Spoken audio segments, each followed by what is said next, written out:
बिस्मिल्लाहिर्रहमानिर्रहीम। अस्सलाम वालेकुम। प्रोफेसर सैयद असद अली आपकी खिदमत में जनाब सी लैंग्वेज के साथ। हमारा आज का पहला lecture history of C language.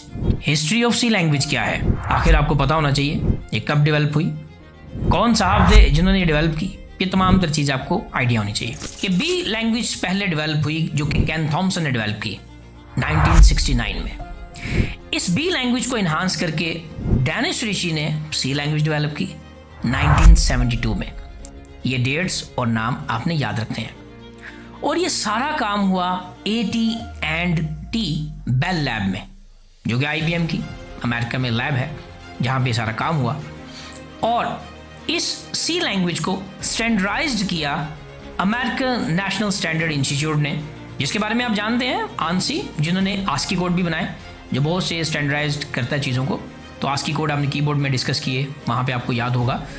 तो ANSI ने ही, अमेरिकन नेशनल स्टैंडर्ड इंस्टीट्यूट ने पर्टिकुलरली सी लैंग्वेज को स्टैंडर्डाइज्ड किया और स्टैंडर्डाइज्ड सी का नाम रखा गया ANSI C। और इसका जो मेन ऑब्जेक्टिव था कि ये क्यों प्रोग्रामिंग ये डेवलप की गई, इसका मेन ऑब्जेक्टिव क्या है, किस चीज़ पे काम करेंगे, तो याद रखिएगा बेटा, Unix operating system. Unix operating system का नाम याद रखना है कि Unix operating system purely C language में डेवलप हुआ। और यूनिक्स ऑपरेटिंग सिस्टम बेस्ड जो सिस्टम प्रोग्रामिंग है, स्पेशली सिस्टम प्रोग्रामिंग की जब भी बात की जाए तो C language is the best for the system programming. यही इसका मेन कंसर्न था कि सिस्टम प्रोग्रामिंग के लिए हम सी लैंग्वेज का यूज़ करेंगे। तो ये जनाब किस्सा मुख्तसर हमारे पास थी हिस्ट्री। अब आपने याद क्या क्या रखना है। पहली बात, बी लैंग्वेज किन्होंने डेवलप की जनाब? केन थॉमसन ने 1969 में। सी लैंग्वेज क्या नाम था साइंटिस्ट का? डैनिश ऋषि 1972। लैब कौन सी है? AT&T bell lab.